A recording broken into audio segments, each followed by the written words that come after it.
सुमनसवन्दित सुन्दरि माधवि चन्द्र सहोदरि हेममयि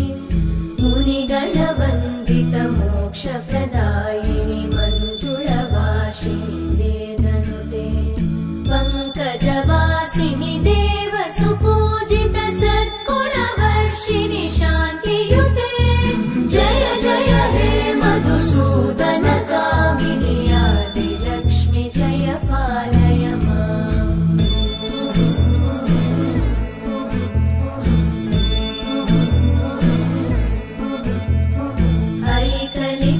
ऐकलिकल्मषनाशिनि कामिनि वैदिकरूपिणि वेदमये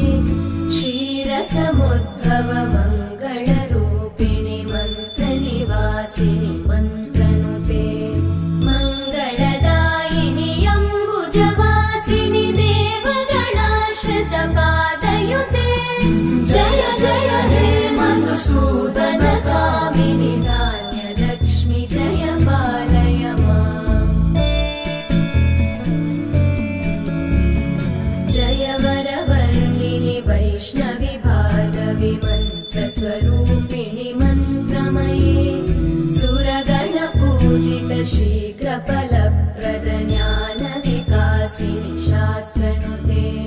भवभयहारिणि पापविमोचनि साधुजनाश्रितपादयुते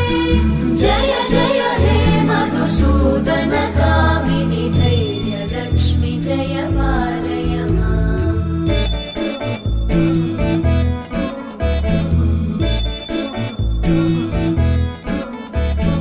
जय जय दुर्गतिनाशिनि कामिनि सर्वफलप्रद शास्त्रमये रथगजतुरगपदादिसमानुत परिजनमण्डित लोकनुते हरिहर ब्रह्म सुपूजित सेवित तापनिवारिणि पादयुते जय जय हे मधुसूदन कामिनि श्रीगजलक्ष्मी पालय माम्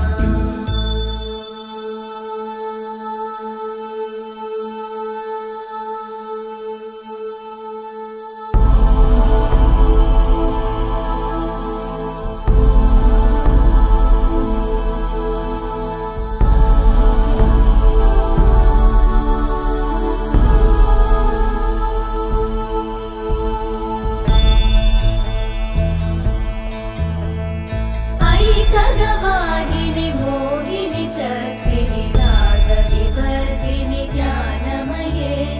गुणगणवारिधि लोकहितैषिणि सप्तस्वरवरगाननुते सकल सुरासुर देव मुनीश्वर मानव वन्दित पादयुते जय जय हे मधुसूदन कामिनि सन्तान लक्ष्मि पालय माम्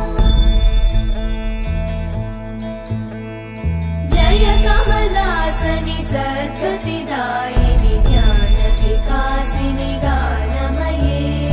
अनुदिनमर्चित कुङ्कुमधूसरभूषित वासित वाद्यनुते कनकधरा स्तुति वैभव वन्दित शङ्कर देशिक मान्यपते जय जय हे मधुसूदन कामिनि विजयलक्ष्मि जय पालय माम् प्रणत सुरेश्वरि भारति भार्गवि शोकविनाशिनि रत्नमये मणिमय भूषित कर्णविभूषण शान्ति समावृत हास्यमुखे नवनिधिदायिनि कलिमलहारिणि काम्यफलप्रद हस्तयुते जय